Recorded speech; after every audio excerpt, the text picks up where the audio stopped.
സന്ധ്യ സമയത്ത് ഒരു ഡിന്നറിൻ്റെ റെസിപ്പി എടുക്കാം, കുറച്ച് കാര്യങ്ങൾ നിങ്ങളോട് പറയാമെന്നും പറഞ്ഞിട്ടാണ് ഇപ്പോൾ വന്നത്. എല്ലാ വർഷവും മെയ് 15 എൻ്റെ അച്ഛൻ പോയ ദിവസമാണ്.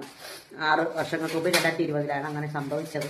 പെട്ടെന്ന് അച്ഛൻ പോയപ്പം നമ്മൾ വലിയ പ്രതിസന്ധിയിലും വിഷമത്തിലും ഒക്കെ ആയി. അച്ഛനായിരുന്നു ലോകം എന്ന് വെച്ചാൽ അച്ഛനായിരുന്നു ലോകം. ഒരു വീട്ടിൽ നിന്ന് അച്ഛനും അമ്മയും നഷ്ടപ്പെടുമ്പോഴാണല്ലോ എൻ്റെ ഇത്. അച്ഛൻ നമ്മൾ ജീവിച്ചിരിക്കുമ്പോൾ നമ്മളറിയില്ല. ഒരു ചേച്ചി എന്നോട് കഴിഞ്ഞ ദിവസം പറഞ്ഞതാണ്, ഒരു മനുഷ്യൻ ജീവിച്ചിരിക്കുമ്പോൾ മനുഷ്യൻ്റെ എല്ലാ നല്ലത് പറയും, അഴുക്ക സ്വഭാവം പറയും. ആൾ പോയി കഴിയുമ്പോൾ നല്ലത് പറയുള്ളൂ. പക്ഷെ അച്ഛൻ പോയി കഴിഞ്ഞിട്ട് നമ്മൾ പറയുന്നത് നമ്മളച്ഛൻ അന്ന് അങ്ങനെ ചെയ്തിരുന്നെങ്കിൽ നമ്മളിങ്ങനെ നിൽക്കേണ്ടായിരുന്നു. എപ്പോഴും നമ്മൾ അച്ഛൻ്റെ കുറ്റമായിരിക്കും പറയുന്നത്. അതുകൊണ്ട് അങ്ങനെയൊന്നുള്ള വാഴ്ത്തിപ്പാടലുകളൊന്നുമില്ല. നന്നായിട്ട് അടികൂടുന്ന അച്ഛനും മക്കളുമായിരുന്നു നമ്മൾ. നല്ലപോലെ അടികൂടുമായിരുന്നു, അതുപോലെ സ്നേഹമായിരുന്നു. ഇന്നും ഇപ്പം എൻ്റെ ചേച്ചി പറഞ്ഞേ ഉള്ളൂ. അങ്ങനെ ഓരോ നമ്മൾ പറയുമ്പോൾ നമ്മൾ നല്ലപോലെ തർക്കുത്തരം പറയും അച്ഛൻ്റെ അടുത്ത്, അച്ഛൻ നമ്മളെടുത്ത്. എന്നിട്ട് പറയും നമ്മൾ കൂട്ടുകാരെ പോലെയാണ്. അച്ഛൻ തന്നെ പറയും എൻ്റെ സ്വഭാവത്തിലാണ് എൻ്റെ മക്കൾ അങ്ങനെയൊക്കെ പറയുന്നത്. എന്താ വെച്ചാൽ നല്ലൊരു തല്ല് ഉണ്ടാക്കി സ്നേഹിക്കുന്ന മക്കളും അച്ഛനുമായിരുന്നു. അപ്പം അങ്ങനത്തെ. പക്ഷെ നമുക്ക് ഇന്ന് അച്ഛന് വേണ്ടി ഒന്നും ചെയ്യാൻ പറ്റില്ല, നമുക്ക് വെച്ച് കൊടുക്കാനോ ഒന്നും പറ്റില്ല. അപ്പോൾ സ്വന്തമായിട്ടൊരു വീടുണ്ടാവട്ടെ, അടുത്ത വർഷമെങ്കിലും സ്വന്തമായിട്ടൊരു വീടുണ്ടാവുമെങ്കിൽ നമുക്ക് ചെയ്യാം. നൂഡിൽസ് ഉണ്ടാക്കാനാട്ടോ. നൂഡിൽസ് ഉണ്ടാക്കാനായിട്ട് മസാലയൊന്നും നമുക്ക് വേണ്ട, ആവശ്യമില്ല. എനിക്ക് അങ്ങനത്തെ മസാലയൊന്നും ഇഷ്ടമല്ല, നൂഡിൽസ് മാത്രം. ഈ ആൾക്കാരെ ഭയങ്കരമായിട്ട് ഇഷ്ടമായിട്ട് ഈ നൂഡിൽസിൻ്റെ കാര്യം പറയും.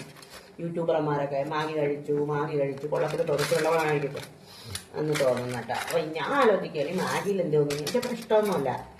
അപ്പോൾ എന്തായാലും നമുക്കിത് ചെയ്തു നോക്കാം. അതൊന്ന് വേവട്ടെ, വെള്ളം വെച്ചിട്ട് തന്നെ ഒന്ന് വേവിക്കാം. മസാല തയ്യാറാക്കുന്നതിനോടൊപ്പം കുറച്ച് കാര്യങ്ങളും കൂടി പറയാം. നമ്മളാണെങ്കിൽ കഴിഞ്ഞൊരു ദിവസം മെയ് 13 മുതൽ ഒരു കാര്യം പറഞ്ഞിരുന്നു, subscription plan, early bird subscription പ്ലാനിനെ കുറിച്ച് പറഞ്ഞിരുന്നല്ലോ. കുറേ പേര് നല്ല സപ്പോർട്ടാണ് തന്നത്. കുറേ പേര് വന്നിട്ട് അത് ചെയ്യാ ഇത് ചെയ്യാന്ന് പറഞ്ഞു. ഇതിൽ എടുത്തു പറയാൻ 2-3 പേര് വന്നിട്ട് ഇത് നമുക്ക് ദീജ വീട് വെച്ച് കണ്ടാൽ മതി എന്നും പറഞ്ഞിട്ട് ഭയങ്കരമായിട്ട് സപ്പോർട്ട് ചെയ്ത ആൾക്കാരും ഉണ്ട് കേട്ടോ. അപ്പൊ എല്ലാവരെ കുറിച്ചും വിവരണം ഫേസ്ബുക്കിലും ഞാൻ എഴുതിയിടും, യൂട്യൂബിലും ഒക്കെ എല്ലായിടത്തും പറയും. കാരണം അത് അറിയാം. നമ്മൾ സവാള വെളുത്തുള്ളി ഇട്ട് നമ്മൾ മസാലയാണ് ചേർക്കുന്നത്, അതുകൊണ്ട് പച്ചവളം എടുക്കില്ല. അപ്പം പിന്നെ നമുക്കൊന്നും അച്ചാർ വേണ്ട. പിന്നെ എങ്ങനെ അവര് ഇത് പറഞ്ഞാൽ അച്ചാർ വേണ്ടല്ലോ. അപ്പോൾ പിന്നെ എന്ത് ചെയ്യുമെന്ന് ചോദിച്ചവരോട് 1000 രൂപ ആദ്യം പറഞ്ഞാൽ നമുക്ക് പിന്നെ അതുകൊണ്ടുള്ള ഇത് നിങ്ങൾക്ക് എന്ത് ലാഭം എന്ന് ചോദിച്ചവരോട് പറഞ്ഞത്, നമുക്കിപ്പോൾ കുറച്ച് പൈസയുടെ ആവശ്യമുണ്ട്, നമുക്കത് ചെയ്യണം എന്നാണ്. ചില മനുഷ്യരൊക്കെ പാവം വീട്ടിലേക്ക് ഒരു വീട് വേണം എന്ന് കരുതി വന്നവരും ഉണ്ട് കേട്ടോ, അല്ലാത്ത മനുഷ്യരും ഉണ്ട്. ഈ 1000 രൂപ ഇല്ല എന്ന് കയ്യിലുള്ളവർ പറഞ്ഞവരും ഉണ്ട് കേട്ടോ. അതൊന്നും കുഴപ്പമില്ല. ഓരോരുത്തർക്കും ഓരോ ചിന്തകളാണ്. ഞാൻ എപ്പോഴും പറയും, ഓരോ ചിന്തകളാണ്. അവരൊക്കെ ചിന്തിച്ച് കൂട്ടുന്നത് അവർക്കൊക്കെ ഓരോരുത്തർക്കും ഓരോ ചിന്തകളാണ്. അതിനെക്കുറിച്ച് നമുക്ക് പറയണ്ട. പിന്നെ അപ്പോൾ നമ്മൾ എന്താണ് പറഞ്ഞുകൊണ്ടിരുന്നത്, അപ്പോൾ ആ സബ്സ്ക്രിപ്ഷൻ പ്ലാനിനെ കുറിച്ച് കുറച്ചുകൂടി വിശദമായി ഈ വീഡിയോയിൽ പറയാം. അപ്പം എന്താണ് പറയാനുള്ളത്? നളപാചകം ബിരിയാണി നൂഡിൽസ് എന്തെന്നാ ഇന്നലെ പ്രിയ ചേച്ചി പറഞ്ഞല്ലേ, ഇവിടത്തെ പഠനം യുദ്ധഭൂമിയിലെ പഠനം. ഇതിപ്പോ യുദ്ധഭൂമിയാണ് ചേച്ചി. അതാണ് ഇപ്പൊ നമ്മുടെ അവസ്ഥ. അത് ഏതോ ഒരു കമന്റ് ഇട്ടതാണ് പ്രിയ ചേച്ചി, യുദ്ധഭൂമിയിലെ പഠനം. നിങ്ങൾക്ക് ആവശ്യമുള്ള കാര്യങ്ങൾ വല്ലോ നിങ്ങൾ കാണോ? ആവശ്യമില്ലാത്തത് ഏത് സമയവും കണ്ടുകൊണ്ടിരിക്കുന്ന ഒരാളാണ് ഈ ഇരിക്കുന്നത്. ഏത് സമയവും ഒരു റീൽസ്, കാറ് റീൽസ്, പിന്നെ വാർത്ത റീൽസ്, കാറ്. ലോട്ടറി അടിച്ചെങ്കിൽ ഒരു കാർ വാങ്ങി കൊടുത്ത് സന്തോഷിപ്പിക്കാൻ പറ്റും. കാർ പ്രാന്ത്. ഓക്കെ, പ്രകാശമൊക്കെ കുറവ്.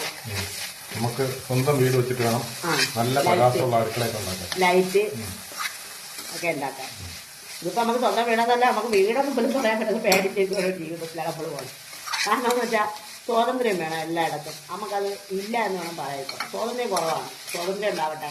അതിന് വേണ്ടിയിട്ടാണ് സബ്സ്ക്രിപ്ഷൻ പ്ലാൻ വെച്ചിരിക്കുന്നത്. അങ്ങനെ ശരിയാവും. 1000 രൂപ കൊണ്ട് ഇവരിപ്പോൾ എത്ര പേരിൽ നിന്ന് വാങ്ങിക്കും? 100 പേരിൽ നിന്ന് വാങ്ങിച്ചാൽ തന്നെ പിന്നെ 1 ലക്ഷം രൂപയാവുള്ളൂ. 1 ലക്ഷം രൂപ കൊണ്ട് ഇവരെന്ത് ചെയ്യും? 100 പേരില്ല. എൻ്റെ അടുത്ത് ഒരു ഫ്രണ്ട് പറഞ്ഞാണ്, ദീജ ഇത് നല്ല കാര്യമാണ്, നീ തിരിച്ചു കൊടുക്കാനാണ് മേടിക്കുന്നത്. നിന്നെ അറിയുന്ന ആൾക്കാരോ ഇത്രയോ പേരുണ്ട്, 250 പേരെങ്കിലും നീ ആക്കണം എന്നൊരാൾ പറഞ്ഞേ. അപ്പോൾ ഞാൻ ഒരുപാട് പേർക്ക് അയച്ചു കൊടുക്കുന്നുണ്ട്. അപ്പോൾ അയച്ചു കൊടുക്കുന്ന എല്ലാവരും അത് വേണമെന്നൊന്നും ഇല്ലല്ലോ. എനിക്കിനെ വാങ്ങുമ്പോൾ വിഷമമാവും കേട്ടോ. ഇത് നീ വിചാരിക്കുന്നോ ഞാൻ ചുമ്മാതെ ചോദിക്കുകയാണെന്ന്. പിന്നെ ആർക്കെങ്കിലുമൊക്കെ ഇത് എന്ന് പറഞ്ഞ് അങ്ങനെ തന്നാൽ തന്നെ ഞാൻ മനസ്സിൽ വിചാരിക്കുന്നത് അവർക്ക് എന്തെങ്കിലും നമ്മളെ ഇത് ചെയ്യണമെന്നാണ്. അപ്പോഴാണ് നമുക്ക് സംതൃപ്തി ഉണ്ടാകുന്നത്. അല്ലാതെ ചുമ്മാ ഇരുന്നിട്ട് പൈസ താ എന്ന് പറയാനൊന്നും എനിക്ക് പറ്റില്ല. എനിക്കൊരു താല്പര്യമൊന്നുമില്ല. താല്പര്യം ഉണ്ടാകണം. നമുക്ക് നമ്മുടെ നല്ലൊരു ബ്രാൻഡും നല്ല പ്രൊഡക്റ്റും നമ്മുടെ ഉണ്ട്. എന്തുകൊണ്ട് നമുക്ക് അത് വിറ്റ് കൊടുത്തുകൂടാ? പക്ഷെ അങ്ങനെ വരിക പറയുമ്പോഴത്തേക്ക് നമുക്ക് വിറ്റ് പൈസ എടുത്ത് ഇത് ഉണ്ടാക്കാന്ന് പറയുമ്പോഴത്തേക്ക് നമുക്ക് ഒരുപാട് താമസിക്കും. കാരണം നമ്മൾ അങ്ങനെ ഭയങ്കര മാർജിൻ ഒന്നും എടുത്ത് വിൽക്കുന്ന സാധനമല്ല. അപ്പൊ അതുകൊണ്ട് തന്നെ അത് നമുക്ക് അന്നന്ന് കഴിഞ്ഞു പോവുക എന്നതിൽ കവിഞ്ഞ് അത് മാറ്റി വെച്ച് വീട് പണിയാനൊന്നും പറ്റത്തില്ല. അപ്പൊ ചെയ്യാൻ പറ്റുന്ന ഇതേ ഉള്ളൂ. ഒരുമിച്ച് എല്ലാം കൂടെ കുറച്ച് പൈസ തന്നു കഴിഞ്ഞാൽ നമ്മളെ വീട് പണിയും നടക്കും. ആ തരുന്നവർക്ക് നമ്മൾ അവരെ ആവശ്യമുള്ള എന്ത് സാധനമാണോ അത് നമ്മൾ ഉണ്ടാക്കി കൊടുക്കുകയും ചെയ്യും. അപ്പം എല്ലാം നടക്കും. അതെ, അതാണ് നമ്മൾ വെറുതെ ചോദിക്കുകയല്ല. നമ്മളെ കയ്യിൽ പൈസ ഇല്ലാത്തത് കൊണ്ട് നമ്മളെ പ്രോഡക്റ്റ് കൊടുക്കാം. അപ്പൊ നമ്മളെ പ്രോഡക്റ്റ് വേണ്ടാന്ന് പറയുന്നവർക്ക് മസാലകളൊന്നും നിങ്ങൾക്ക് വേണ്ടേ? അച്ചാറുകൾ മാത്രമല്ല, മസാലകളൊക്കെ വേണ്ടേ? സ്നാക്സ് വേണ്ടേ? നിങ്ങൾ എന്തെല്ലാം ഒരു ആൾ പറഞ്ഞ എത്രയോ പിന്നെ നമ്മൾ പാഴിക്കളയുന്നു എന്നാണ് പറഞ്ഞത്. ഇനി നമുക്ക് ഇതിലെത്തിരി മസാല ഇടാം കേട്ടോ. മുളകൊടിയിട്ടില്ല, ഇത് കേട്ടോ, ഇത് കേട്ടോ. ഓക്കെ, ഇനി മഞ്ഞപ്പൊടി അരി ഉണ്ടോ? അതിലിപ്പുണ്ട്. അപ്പോൾ എനിക്ക് ക്യാമറ ഒക്കെ സെറ്റിങ്സ് ചെയ്ത് തരാമെന്ന് പറഞ്ഞ് വന്നതാണ്. എന്നിട്ട് ഇപ്പോൾ പിടിച്ചു നിർത്തിയ മതി. അപ്പൊ ഇനി ഗരം മസാല ഇടണം. അതിൽ അവിടെ ഇരിപ്പുണ്ട് ബൂസ്റ്റിന്റെ ആണോ ഗരം മസാലയും കൂടി അല്പം ഇടണം.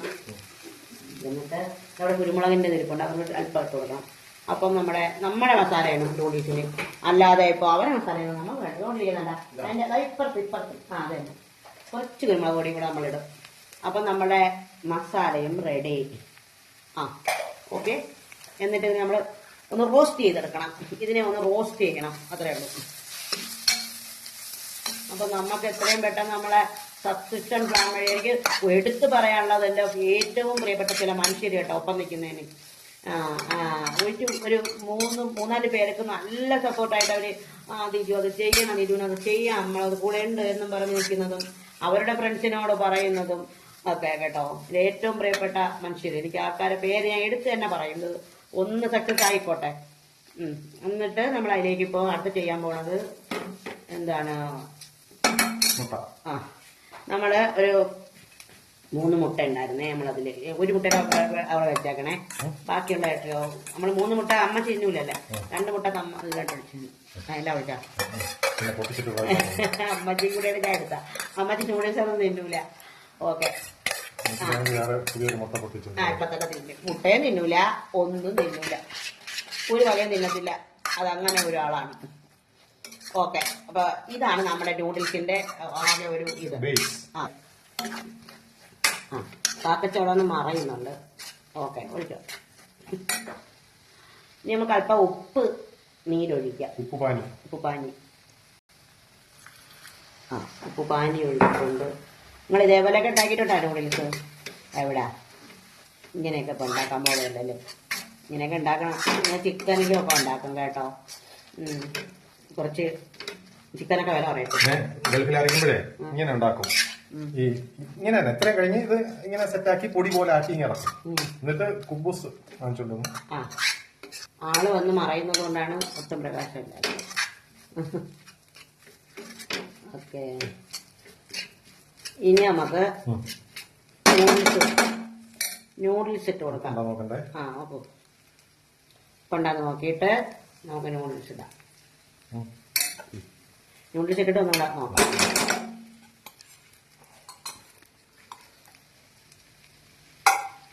നൂഡിൽസ് ഇടുന്നത് പിടിക്കാൻ വെട്ടമില്ല. പാക്കച്ചി അവിടെ വയ്ക്കുന്നതാണ് വെട്ടമില്ലാത്ത. ഞാൻ അപ്പുറത്ത് നിന്നാൽ മതിയായിരുന്നു. അപ്പം നൂഡിൽസ് ഇതേപോലെ മക്കൾക്കൊക്കെ ഉണ്ടാക്കി കൊടുത്തു കേട്ടോ. നിങ്ങൾക്ക് അറിയാവുന്നതാണ്. ഇതിൻ്റെ അപ്പുറം അറിയാവുന്ന ആൾക്കാരോടാണ് ഞാൻ ഇതുപോലെ ഉണ്ടാക്കാൻ പറയുന്നത് അല്ലേ? ഇതുപോലെയൊക്കെ ഉണ്ടാക്കി കൊടു കേട്ടാ. നമുക്കിപ്പം നമ്മളിപ്പോൾ ചോറ്റുപാത്രമൊന്നും ഇടുന്നില്ലല്ലോ. നമുക്ക് ഇടുന്നില്ല കേട്ടോ. നമ്മളിനിപ്പം ചോറ്റുപാത്രം ഇടുന്നത് ഒരു തീരുമാനമായിട്ട് ഇടുന്നത്. സ്വന്തം വീട്ടിൽ പോയിട്ട് സ്വന്തമെന്ന് തോന്നുന്ന വീട്ടിൽ പോയിട്ടേ ഇടുള്ളൂ. പിന്നെ ഈ വീഡിയോ എന്ന് പറഞ്ഞാൽ എനിക്ക് പറയാനുണ്ട്, അതുകൊണ്ടാണ് ഈ വീഡിയോ എടുത്തത് കേട്ടോ. കുറച്ച് കാര്യങ്ങളും കൂടി പറയാനുണ്ട്. അപ്പൊ അതുകൊണ്ടാണ് ഞാൻ വീഡിയോ എടുക്കാൻ തീരുമാനിച്ചത്. ഇങ്ങനെയുള്ള വീഡിയോകളൊക്കെ എടുക്കും. ഇരുന്ന് ആഹ്ലാദിച്ച് പറയുന്ന വീഡിയോകളൊന്നും ഇടാനുള്ള ഇതില്ല. ഓക്കെ, ഇനി കഴിക്കുന്ന കാണിക്കാം. അല്ല, ഇനിയുണ്ടല്ലോ ഫില്ലിങ്, മറ്റേ മല്ലിയില ഇട്ടില്ല, മല്ലിയില ഇടുന്നതും കൂടെ കാണിക്കാം. ഒന്ന് മറഞ്ഞേക്കാതിരിക്കും മോളെ. ഓക്കെ, അപ്പൊ ഞാൻ എന്ത് ചെയ്യും? എന്നെ വഴക്ക് പറയുന്നു ഗായ്സ്. ഇത് ചെയ്യാൻ വേണം, മറഞ്ഞിരിക്കാൻ ചെയ്യണമെന്ന് പറഞ്ഞു കഴിഞ്ഞാൽ അയ്യോ, എനിക്ക് ഫോൺ വരുന്നേ. റെഡി. ചൂട്. ഞാൻ ഒരു കാര്യം പറയല്ലേ, എന്റെ ഇഷ്ടഭക്ഷണമൊന്നുമല്ല, പിന്നെ ഞാൻ വീഡിയോ എടുക്കാമെന്ന് പറഞ്ഞുകൊണ്ടാണ് ഇത്. കൊള്ളാമല്ലത്, പിള്ളേർക്കൊക്കെ ഇഷ്ടപ്പെടും. എന്റെ ഇഷ്ടഭക്ഷണം ചോർമ്മീങ്ങൾ. ഇപ്പോഴത്തെ മുഖ്യമന്ത്രി വരെ ന്യൂജൻ ആണ്, അറിയാമോ? അപ്പൊ പിന്നെ നീ എന്തിനാ ഇങ്ങനെ ന്യൂജൻ ഓൾഡ് ജൻ ആവുന്നത്? സാധനം നല്ല ടേസ്റ്റി. നമുക്ക് കൊച്ചുങ്ങൾക്കൊക്കെ വൈകിട്ട് വരുമ്പോൾ ഇങ്ങനെ ഉണ്ടാക്കി കൊടുത്താൽ അവർ ഭയങ്കര ഇഷ്ടപ്പെടും. അപ്പോൾ പറഞ്ഞു വന്നത് സബ്സ്ക്രിപ്ഷൻ പ്ലാനിനെ കുറിച്ചാണ്. നിങ്ങൾ തെറ്റിദ്ധരിച്ചിരിക്കണ്ട. ഇവർക്ക് പൈസ കൊടുത്താൽ ഇവരെ അങ്ങനെ ഇരിക്കുന്നവരുണ്ട്. ഇപ്പൊ പറ്റൂല എന്ന് പറയുന്ന ഒരുപാട് പേര് പറ്റില്ല എന്ന് പറയുന്ന അവർക്ക് സ്കൂൾ തുറപ്പ് അങ്ങനെയൊക്കെ പറയാം. സ്കൂൾ തുറക്കുന്നതൊക്കെ കൊണ്ടേ പൈസ കൂട്ടി ബാങ്ക് ബാലൻസ് ഒന്നും വെച്ചിട്ടില്ലാത്ത മനുഷ്യരെല്ലാം ലോൺ എടുത്താണ് വീട് വയ്ക്കുന്നത്. അപ്പൊ ലോൺ എടുത്ത് വീട് വയ്ക്കാൻ പറ്റാത്തവർക്ക്, വലിയ ലോണുകൾ എടുക്കാൻ പറ്റാത്തവർക്ക്, പിന്നെ ലൈഫിന്റെ വീട് ഉടനെ ചോദിക്കും നിങ്ങൾക്ക് ലൈഫിന്റെ വീടിന് നമ്മൾ ഇതുവരെയും അപേക്ഷ കൊടുത്തിട്ടില്ല. ഇതുവരെയും കൊടുത്തിട്ടില്ല. നമ്മൾ നിലമേൽ പഞ്ചായത്തിൽ ഇപ്പോൾ വന്നതേ ഉള്ളൂ. നമ്മൾ കൊടുത്തിട്ടാണ് നമ്മൾ പറയാനുള്ള തന്നില്ല എന്ന് കൊടുത്തിട്ടില്ല. എനിക്ക് എൻ്റെ ഈ വീൽ ചെയർ നല്ലതുപോലെ ആ വീടിനകത്ത് ഓടിക്കണം. എനിക്ക് നൈമിത്രയുടെ അടുക്കളയിലും എൻ്റെ ബാത്റൂമിലും നല്ലതുപോലെ പോകണം. ഇതിൻ്റെ അപ്പുറം ഒരു ആഡംബരവും ഞാൻ ആഗ്രഹിക്കുന്നില്ല. പക്ഷെ അങ്ങനെ ഒരു വീട് ഞാൻ ആഗ്രഹിക്കുന്നുണ്ട്. അപ്പോൾ 400 സ്ക്വയർ ഫീറ്റ് പോരെ, 300 സ്ക്വയർ ഫീറ്റ് പോരെ എന്നൊക്കെ ചോദിച്ചവരുണ്ട്. പക്ഷെ എനിക്ക് ഇത്രയും എനിക്ക് പറ്റണം. അതിന് വേണ്ടിയിട്ട് മാത്രമാണ്. അപ്പോൾ നമ്മളെ പ്രോഡക്റ്റ് കൊടുക്കുമ്പോൾ നമുക്കത് സന്തോഷമാണ്, നമുക്ക് അഭിമാനമാണ്. അത് വാങ്ങിച്ചൊന്ന് സഹകരിക്കാൻ നിങ്ങളും കൂടെ മനുഷ്യത്വം കാണിക്കണം എന്നുള്ളതാണ്. സബ്സ്ക്രിപ്ഷൻ പ്ലാൻ ഇപ്പോൾ 1000 രൂപ തന്നെ എടുത്താൽ നമ്പർ കൊടുത്തേക്കാം. നിങ്ങൾ എടുത്താൽ നിങ്ങൾക്ക് 6 മാസം കഴിഞ്ഞ് 1 വർഷത്തിനുള്ളിൽ 1600 രൂപയുടെ നൈമിത്ര പ്രോഡക്റ്റ് കിട്ടും കേട്ടോ. ഇനി കാക്കച്ചിയും കൂടെ പറയും, എന്നിട്ട് നമുക്ക് അവസാനിക്കാം. ഈ പറഞ്ഞ പോലെ തീരെ ഇഷ്ടമല്ലാത്തൊരു സംഭവമാണ് നൂഡിൽസ്. കഴിച്ചിട്ടില്ല എന്ന് പറയുന്നത് അതിശയോക്തിയല്ല, കഴിച്ചിട്ടില്ല. പിന്നെ ഞാനും ന്യൂജൻ ആവുകയാണ്. അതുകൊണ്ടാണ് നൂഡിൽസ് ഒക്കെ കഴിച്ചു തുടങ്ങുന്നത്. നൂഡിൽസ് പിന്നെ പുതിയ ഐറ്റംസ് ഒക്കെ ഉണ്ടല്ലോ, അതൊക്കെ കഴിക്കാൻ തുടങ്ങുകയാണ് ന്യൂജൻ ആവുമ്പോൾ. ഇങ്ങനെ മെല്ലെ പറഞ്ഞാൽ കേൾക്കില്ലല്ലേ? മുതം പറഞ്ഞു വന്നത് നൂഡിൽസ് കഴിച്ച് ഞാനൊരു ന്യൂജൻ ആവാൻ പോവുകയാണ്. ഇതുവരെ കഴിച്ചിട്ടില്ലാത്ത ഒരു സംഭവമാണ് നൂഡിൽസ്. ഇഷ്ടമല്ലാത്തത് കൊണ്ട് തന്നെയാണ്. നമുക്ക് കപ്പ പുഴുങ്ങിയതും അതുപോലുള്ള സംഭവങ്ങൾ. കപ്പ പുഴുങ്ങിയതിനോടാണ് എനിക്ക് മുളകടച്ചത്. കപ്പ പുഴുങ്ങിയതുമാണ് നമ്മുടെ രക്തത്തിലൂടെ, രക്തമല്ല അർത്ഥത്തില് കപ്പ പുഴുങ്ങിയതാണ് എന്റെ ബ്ലഡിലോടുന്നത്. മത്തിക്കറി, ചാളക്കറി. എന്റെ ബ്ലഡ് എടുത്തു കഴിഞ്ഞാൽ ചാളയും കപ്പയൊക്കെയാണ് കിട്ടുന്നത്. ഓക്കെ, അപ്പൊ പറഞ്ഞു വന്നത് നമ്മുടെ സബ്സ്ക്രിപ്ഷൻ പ്ലാൻ. നമ്മൾ ലോണിന് അപ്ലൈ ചെയ്യുന്ന സമയത്ത് അപ്ലൈ ചെയ്ത് അവരെല്ലാ പേപ്പറൊക്കെ സോർട്ട് ഔട്ട് ചെയ്ത് നമ്മളെല്ലാ പേപ്പറും അവിടെ കൊണ്ട് കൊടുത്തു. എല്ലാം ഓക്കെ ആയപ്പോഴത്തേക്ക് ഇലക്ഷൻ വന്നു. ഇലക്ഷൻ കഴിഞ്ഞപ്പോൾ പറഞ്ഞ എല്ലാ സ്റ്റേറ്റിലും ഇലക്ഷൻ ഉണ്ടല്ലോ, അതെല്ലാം കഴിയട്ടേന്നായി. അതൊക്കെ കഴിഞ്ഞപ്പോഴത്തേക്ക് റിസൾട്ട് അറിയട്ടെ, പുതിയ മന്ത്രിസഭ വരട്ടേന്നായി. ഇനിയിപ്പോൾ മന്ത്രിസഭ വന്നു കഴിഞ്ഞാൽ അവർ പറയും പുതിയ ആൾക്കാർ വന്ന് ജോയിൻ ചെയ്യട്ടെ. അപ്പോൾ അതുവരെ നമ്മളിങ്ങനെ വെയിറ്റ് ചെയ്തിരിക്കാൻ പറ്റത്തില്ല. ലോൺ കിട്ടും, എപ്പോഴായാലും കിട്ടും. അപ്പം നമുക്ക് കിട്ടുന്ന പൈസ കൊണ്ട് നമുക്ക് ബേസ്മെന്റ് ചെയ്യാൻ പറ്റും, കിണർ കുഴിക്കാൻ പറ്റും, ഒരു ഗ്രൗണ്ട് ക്ലിയർ ചെയ്യാൻ, അങ്ങനെയുള്ള കുറേ പണികളുണ്ട്. അപ്പോൾ അതൊക്കെ ചെയ്ത് വരുമ്പോഴത്തേക്ക് നമുക്ക് ലോൺ കിട്ടും, വീട് കംപ്ലീറ്റ് ചെയ്യാം. അത് കണക്കാക്കിയിട്ടാണ് നമ്മൾ ഇങ്ങനെ ഒരു ഏർലി ബേർഡ് സബ്സ്ക്രിപ്ഷൻ പ്ലാൻ വെച്ചേക്കുന്നത്. അത് നിങ്ങൾക്ക് അതിലുള്ള ലാഭം എന്ന് പറഞ്ഞു കഴിഞ്ഞാൽ 1000 രൂപ ഇപ്പം തന്നു കഴിഞ്ഞാൽ 1600 രൂപയുടെ സാധനം ഒരു 6 മാസങ്ങൾക്ക് ശേഷം 1 വർഷത്തിനുള്ളിൽ നിങ്ങൾക്ക് തരാൻ പറ്റും. അപ്പൊ നിങ്ങൾക്ക് ലാഭം, നമ്മുടെ കാര്യങ്ങളും നടക്കും. അത് തന്നെയാണ് ലാഭം. അതിന്റെ അപ്പൊ അത്രേ ഉള്ളൂ കാര്യം. വീഡിയോ നീണ്ടുപോയാൽ പിന്നെ ആൾക്കാർക്ക് ബുദ്ധിമുട്ടാവും. അപ്പൊ എല്ലാവരും മാക്സിമം എല്ലാവരും സഹായിക്കുക. എന്താണ് അത്രേ ഉള്ളൂ. Okay tata. Bye by.